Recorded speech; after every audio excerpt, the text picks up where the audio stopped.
To turn war into an electronic tournament detaches it from all human emotion. Yet, recruiting ads for the military now claim the front lines are unmanned. For thanks to PlayStation warfare, spilling blood is only an enemy's problem. War's murderers can be packaged as cool, a technophiliac's eye candy. At army recruitment centers, war is now presented as war gaming, where teenagers are handed out Model M16s to target CGI Muslims or round up Mexican migrants at the border and to simulate shooting each of them in the head. I killed you! I'm the best assault rifle sniper guy you're ever gonna see. It really shows you what war's about, what like war's like though. Like hell, your life's on the line when you're in the middle of it, when you're playing the games. And you got bullets fun wasn't because behind you can really feel like you're in the army when you're playing the games. Such games condition a child's eyes, hands, and nervous system to shoot fast without leaving a moment for reflective thought. So when their electronic fidgeting has erased enough computer graphics, they can be signed up to cause real deaths on US Army screens. Drone operators are unmanned by such cerebral software being installed, for their minds then rewired to lower resistance to slaughter, forgetting thoughtless killing equates the drone age with the Stone Age, with man's primitive instincts rewired by techno-zombies. 5, 4, 3, 2, 1. And splash. At the outset of the US experiment, its luminary Tom Paine announced, "We have it in our power to begin the world over again. An army of principles penetrates where an army of soldiers does not." Contrast this with a recent progress report from the Empire. An Urdu paper, The Yang, accuses the US president of shutting his ears to the screams of untold thousands of women whom your drones have turned to dust, Mr. Obama. If you've ever wondered how imperialism in its late stages is going to go out, it is in convulsions of lawlessness that shake the foundations of civilization as we have come to know it.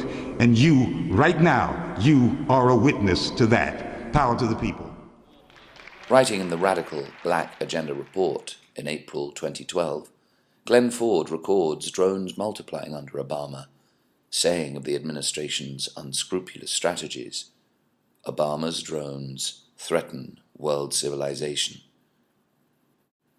The radical journalist I.F. Stone, who spent a lifetime studying the politics of the United States, in the end concluded that all governments are run by liars, and nothing they say should be believed.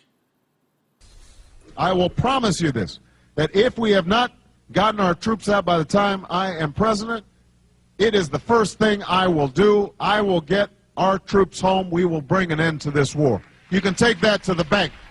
That was Obama in 2007. Normally, you can take that to the bank means, trust me. You can take that to the bank. I'm going to take you to the bank, Senator Trent. To the blood bank. Although, if it's been said by the ethically cleansed, then it only means that I'm up against war until I'm in power, where blood money trumps any political promises. Now all my lies are proved untrue, Kipling wrote, and I must face the men I slew. What tale, he asked, shall serve me here among mine angry and defrauded young?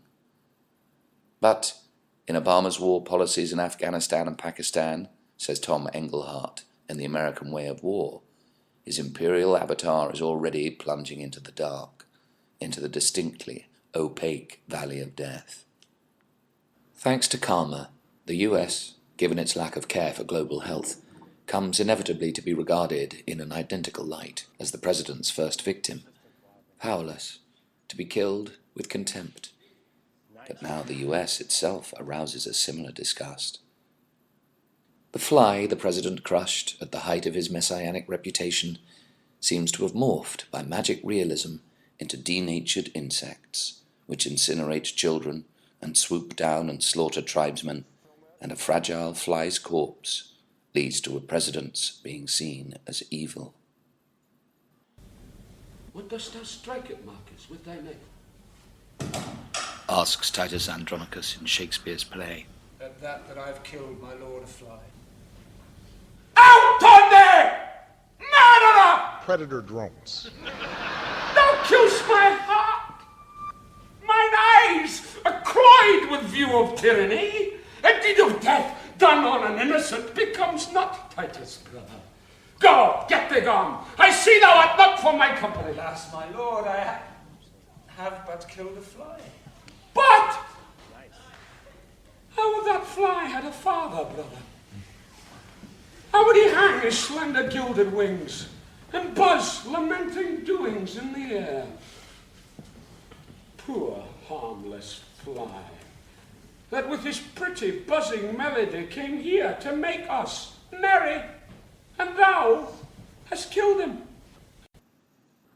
Kill not the moth nor butterfly, said William Blake, for the last judgment draweth nigh. Yet presidents can be persuaded they're as great as gods, for they're dishing out last judgments daily. A Navajo youth, entering adulthood, will isolate himself in the desert, where he is always visited by a fly. Big Fly whispers answers to questions about the natural world, on which the youth will be examined on his return. Yet, despite another fly's complex circuitry sustaining biodiversity, and despite its being of such intricacy as to beggar Silicon Valley, this fly was judged to have no place in the life of a colonial president.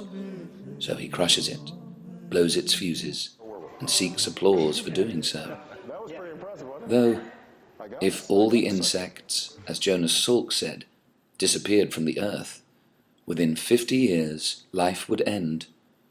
If all human beings disappeared from the earth, within 50 years all forms of life would flourish.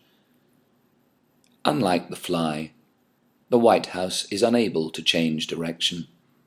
Its carbon bootprint firmly indents the planet's neck, as if some God-given exceptionalism can guarantee the US a privileged exemption from the end of civilization.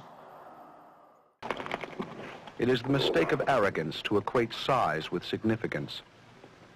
The Hellstrom Chronicles once declared, but according to successive emperors of the United States, what's small can't be beautiful, just in the way.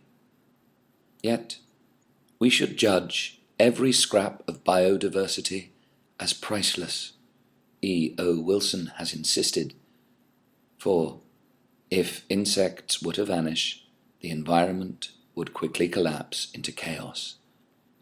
A chaos presided over by a Superman who triumphs over a fly.